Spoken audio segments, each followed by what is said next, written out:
দেখো চুড়িদারের একটা সুন্দর ডিজাইনের গলা করে তোমাদের দেখাবো। দেখো গলার ডিজাইনটা কাটছি, দেখে নাও।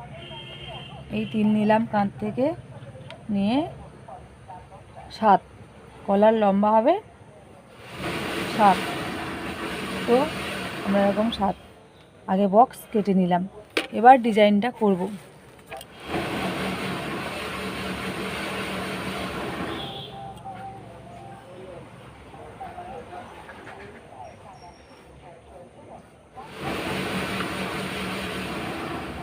এই হলো আমাদের ডিজাইন, এই ডিজাইনটা হবে।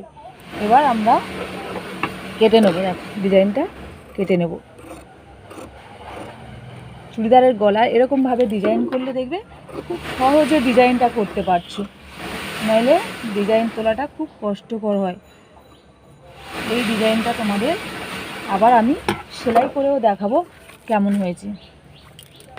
দেখো দেখো এই যে হলো এই ডিজাইনটা, এটাই হয়েছে। দেখো এরকমই ডিজাইন আসবে। এটা আমি তোমাদের আবার সেলাই করে কেমন হয়েছে সুন্দর ডিজাইনটা দেখিয়ে দেবো।